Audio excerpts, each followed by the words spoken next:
CH అగ్రహారంలో అదృశ్యమైనటువంటి చిన్నారి జ్ఞానేశ్వరి ఇంటి వద్ద ఒక జ్యోతిష్యుడు హల్చల్ చేశాడు.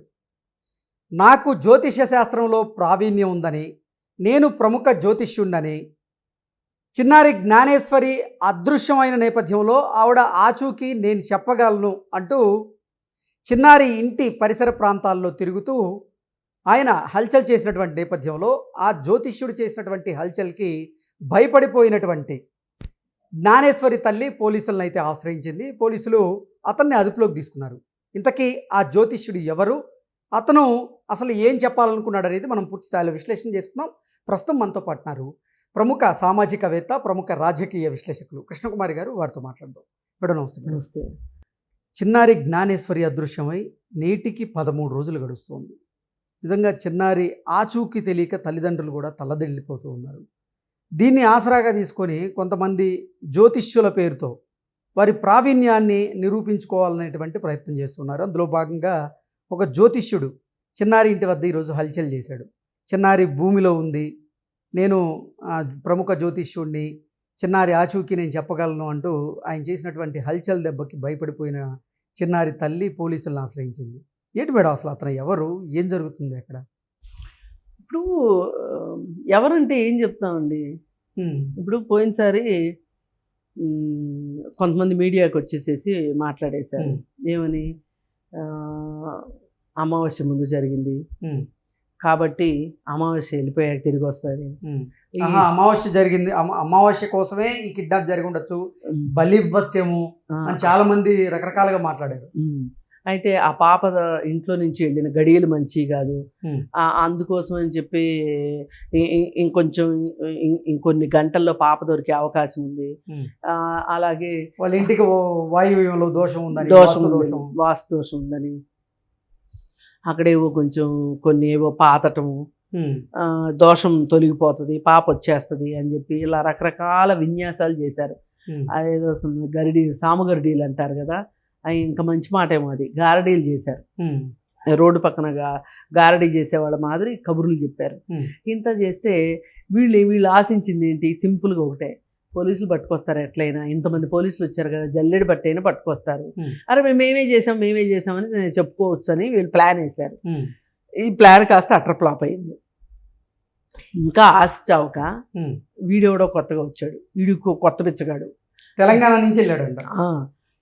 అక్కడ ఉన్న వాళ్ళు సరిపోలేదు, ఈయన వెళ్ళాడు, ఈ పెద్ద మనిషి వెళ్ళి అక్కడికి వెళ్ళి వాళ్ళ ఇంటి ముందుకు వెళ్ళి, ఇప్పుడు వాళ్ళ పరిస్థితి ఎట్లా ఉందంటే, ఓ బిడ్డ తప్పిపోయింది, ఇంకో బిడ్డ ఉంది వాళ్ళ దగ్గర.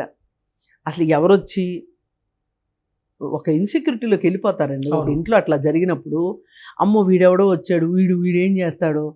ఇప్పుడు వాళ్ళు చదువుకున్న వాళ్ళు కాదు, ఇట్లాంటి వాళ్ళ దగ్గర ఏదో మహిమలు ఉన్నాయనే ఒక భయం కూడా ఉంటుంది వాళ్ళకి తెలియకుండా. ఇప్పుడు మీకు నాకు అంటే భయం ఉండదు, కానీ వాళ్ళకి భయం ఉంటుంది. అసలు వీడు ఏం చేయడానికి వచ్చాడో, అసలు వీడి తాలూకా వాళ్ళే మా అమ్మాయిని ఎత్తుకుపోయారేమో, ఈ ఇంత అభద్రతా భావానికి గురి చేశాడు ఇతను. పైగా అతను వెళ్ళి చిన్నారి ఇంటి పరిసర ప్రాంతాల్లో మట్టి తవ్వుతున్నాడు. ఇవన్నీ చూస్తే వాళ్ళకి ఏమనిపిస్తుంది, ఇప్పుడు మాకు కూడా ఏదో హాని తలపెట్టడానికి ఇతను ఏదో ఇక్కడ ఏదో చేయబోతున్నాడు అనే ఒక భయం అమ్మాయికి వేసి ఉంటుంది. వేసి వెంటనే పోలీసులకి ఫోన్ చేసింది. పోలీసులు వచ్చి అదుపులోకి తీసుకొని విచారిస్తే ఇతను చెప్పింది ఏంటంటే, నేను ఐఎమ్ సో అండ్ సో, మాది పలానా ఊరు, నేను పలానా ప్రాంతం నుంచి వచ్చాను, ఏది ఏమైనా నాకు బాగా తెలుసు, భూమి లోపలే ఉంది పాప, నేను భూమి లోపల నుంచి పాపను తీస్తాను, అందుకే వచ్చి తవ్వుతున్నాను అని చెప్పి. అసలు వీళ్ళ అజ్ఞానానికి బాధపడాలో, నవ్వాలో, ఏడవాలో అర్థం కావట్లా. ఇప్పుడు ఈ పాటికి మీడియాలో గొప్ప గొప్ప పెద్ద పేరు ఉన్నోళ్ళు కూడా మాట్లాడారు, మీరు గమనించుంటే. అవి వీళ్ళు గమనించలేదంటారా? అంటే వాళ్ళందరికీ చేయలేనిదేదో నేను చేద్దామని వచ్చాడు. సరే, వీళ్ళందరికీ ఒకటే, మన అమాయకత్వమే వాళ్ళ పెట్టుబడి. మనం ఎంత నమ్మాము అంటే వాళ్ళు అంత నమ్మించడానికి ప్రయత్నం చేస్తారు. ఈ నమ్మకం ఎక్కడి దాకా తీసుకెళ్తుందంటే, డబ్బులు లేని వాళ్ళు డబ్బులు అప్పులు చేసి తీసుకొచ్చేస్తారు. ఒంటి మీద బంగారం ఉంటే బంగారం తీసి ఇచ్చేవాళ్ళు ఉన్నారు. ఆఖరికి కొన్ని సందర్భాల్లో కొన్ని కేసులు వింటే బాధ అనిపిస్తుంది. ఎక్కడంటే దేవినట్టు అవుతుంది. వీళ్ళు ఆ ఇళ్లల్లో చేరి వాళ్ళ పూజలు చేస్తామని చెప్పి ఆ భార్యలను తీసుకుని వెళ్ళిపోయిన వాళ్ళు కూడా ఉన్నారు కొంతమంది. ఉమ్, వశీకరణ మంత్రం అని చెప్పి చేస్తామంటారు. వశీకరణం లేదు, వాళ్ళ బొంద లేదు.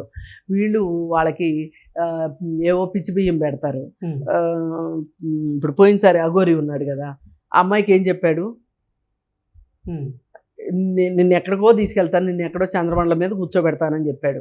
ఓకే. వాళ్ళకేం చెప్పాడు ఇంట్లో వాళ్ళకి, మీరు అంతులేని దరిద్రంలో ఉన్నారు, మీకు అసలు మీరు లెక్క పెట్టుకోలేని డబ్బులు వచ్చేటట్టు చేస్తానని చెప్పాడు వాళ్ళకి. ఉమ్, ఇవన్నీ చెప్తేనే కదా ఆ అమ్మాయి వీడితో వచ్చింది.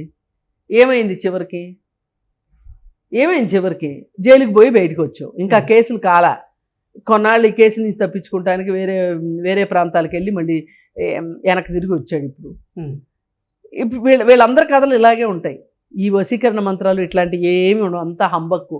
వాళ్ళ బ్రతుకు తెరువు కోసం వాళ్ళు ఇట్లాంటివన్నీ సృష్టించి మన మాయాజాలంలో తీసుకెళ్తారు. ఉమ్, అందుకని ఎవరైనా సరే ఇక్కడ అప్రమత్తంగా ఉండాలి. ఇట్లాంటి వాళ్ళు కనిపించారంటే మటుకు చట్టానికి అప్పచెప్పాలి, కొట్టొద్దు. ఇప్పుడు కొన్ని చోట్ల ఏం చేస్తారంటే ఇట్లాంటి వాళ్ళు ఎవరన్నా ఉన్నప్పుడు వాళ్ళకి వీళ్ళు ఏదో చేతబడులు చేస్తున్నారు, వీళ్ళు ఏదో మన ఇంట్లో వాళ్ళు చనిపోవడానికి వీళ్ళే కారణము అని చెప్పి వాళ్ళని కొట్టటము, వాళ్ళ పళ్ళు బీకేయటము, అంటే వాళ్ళు మంత్రాలు చదవటానికి వీళ్ళు లేకుండా నమ్ముతారు వీళ్ళు.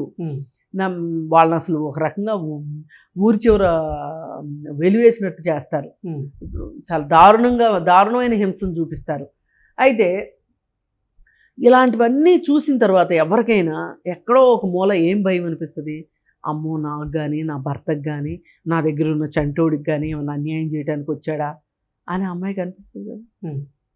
ఇంక పోలీసులకు ఫోన్ చేసి మంచి పని చేసింది. ఇప్పుడు లేకపోతే ఇంకొంతమంది ఈ సంగతి తెలుసుకొని అక్కడికి వెళ్ళి ఆడికి ఒక గుడి కట్టినే కట్టేస్తారు కాసేపట్లో. అసలు విషయం వదిలేసేసి ఇప్పుడు జాహ్నవి పక్కకి వెళ్ళిపోయి ఇలాంటివి జరిగే అవకాశం ఉంటుంది. అందుకని ఏది ఏమైనా మూఢనమ్మకాలు ఏవైతే ఉన్నాయో వాటిని అడ్డం పెట్టుకొని కొంతమందికి జీవనోపాధి అయిపోయింది అది. కొంతమంది ఏమో ఏసీ రూముల్లో కూర్చొని జ్యోతిష్యాలు చెప్పి ఏదైనా జరిగితేనేమో అంతా నాదే, ఏదైనా జరగలేదు అంటే ఏదో మీరు చేసిన పూజలోనే దోషం ఉంది, మీ అందుని దేవుడు లేడు, మీకోసం నేను ఎంత పోరాడానో తెలుసా. ఏది యమధర్మరాజుతో భర్త ప్రాణాల కోసం సావిత్రి పోరాటం చేసినంత లెవెల్లో చెప్తారు వీళ్ళు మనకి, మనల్ని నమ్మించటానికి. అందుకని ఏమీ ఉండవు. ఆ పాప రెండే విషయాలు జరిగి ఉండొచ్చు. ఇంకా ఈ విషయానికి ఫుల్ స్టాప్ పెట్టాలని కూడా పాపం పోలీసులు కూడా వాళ్ళు చేయగలిగినంత ప్రయత్నం చేసి ఒక లాజికల్ కంక్లూజన్ ఇద్దాము అని చెప్పి మేము ఒక దిశగా ప్రయాణం చేసాము. ఇప్పుడు దాకా ఒక దిశగా అనుకున్నాము, అది కాదు అనేది అర్థమవుతుంది. ఇప్పుడు వేరే దిశలో ప్లాన్ బి ప్రకారమే జరిగి ఉండొచ్చు, ఏమైనా క్రూర మృగాలకి ఆహారం అయ్యి ఉండొచ్చు ఆ పాప అనే ఒక కోణంలో ఆలోచిస్తున్నాము అని చెప్పి వాళ్ళు అన్నారు. అంటే అయితే దురదృష్టం ఏంటి అంటే ఇది నిజంగా జాహ్నవి విషయము సమాధానంలో లేని ప్రశ్న అయిపోయి కూర్చుంది. ఇప్పుడు ఇదమిద్దంగా ఎవరికి ఏమీ తెలియదు, నిజంగా ఎవరైనా ఎత్తుకుపోయారా, నిజంగా క్రూర మృగాలు తిన్నాయా, ఎవరికి ఏమీ తెలియదు. కానీ ఈ విషయాన్ని ఇంకా దీని మీద అటెన్షన్ తగ్గిద్దాము అనే ఉద్దేశంతో మేము కూడా దీన్ని ఈ కేసు విషయంలో ఇంకా వాళ్ళకి స్లో అవ్వాలని ఉంది. ఆ విషయాన్ని నర్మగర్భంగా పోలీసు చెప్పాడు. అయినా మన ఛానల్స్ ఉన్నాయి చూసారా, ఒక్కళ్ళ నుంచి ఒకళ్ళు పోటీపడి ఇంకొకళ్ళు, ఆఖరికి ఏదో రక్తపు బట్టలు దొరికినాయి అని, లేకపోతే ఎవరో ఏదో చెప్పారని, లేకపోతే ఇంకోటి ఇది ఆ కంచి దగ్గర బొమ్మలు పెట్టారంట, అవి ఎవరు పెట్టారో అర్థం కావట్లేదు, పోలీసులు పెట్టారనేమో కొంతమంది అంటున్నారు. అసలు పోలీసులు బొమ్మలు పెట్టాల్సిన అవసరం ఏంటి పోలీసులకి? పైగా దానిలో మాంసం కూడా పెట్టుందంట. ఇవన్నీ అంటే అటవీ మృగాలు ఏమైనా దాడి చేసి ఉండొచ్చా, అసలు అటవీ మృగాలు అక్కడికి వస్తాయా రావా అనేది తెలుసుకోవడానికి వాళ్ళు విచారణలో భాగంగా పెట్టారు. దాన్ని తప్పబట్టడానికి లేదు. అయితే ఏది ఏమైనా ఇక్కడ పోలీసులు దీన్ని కొంచెం క్లోజ్ చేద్దామనేది ఉంది. ఇప్పుడు లేదు అనుకుంటే ఇది ఒక నిరంతరాయమైన ప్రాయోజిత కార్యక్రమం లాగా కొనసాగుతుంది. అబద్ధాలు, ఊహాగానాలు, ఈ మధ్యలో జ్యోతిష్యులు, మధ్యలో ఇంకొకళ్ళు మాట్లాడి అవుతుంది కదా.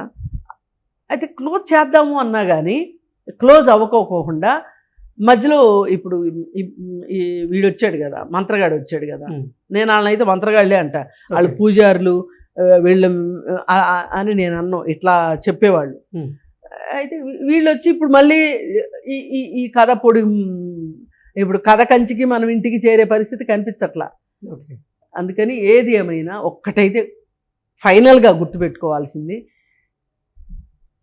సైన్స్ అండ్ టెక్నాలజీ, పోలీసులు, ఎన్డీఆర్ఎఫ్ వాళ్ళు, ఇంకెవరో SDRF. వాళ్ళు, SDRF. ఎస్డిఆర్ఎఫ్ వాళ్ళు, ఇంతమంది చేయలేంది ఒక మంత్రగాడు వచ్చి చేస్తాడు అంటే ఎవరన్నా నమ్మితే అంతకంటే అమాయకత్వం ఇంకొకటి లేదు. జ్ఞానం లేదండి. అందుకని దయచేసి మన కాపాడే శక్తులు మనకున్నాయి, వ్యవస్థలు ఉన్నాయి, వాటి మీద భారం వేసి మనం ప్రశాంతంగా ఉండొచ్చు. Okay madam, thank you so much.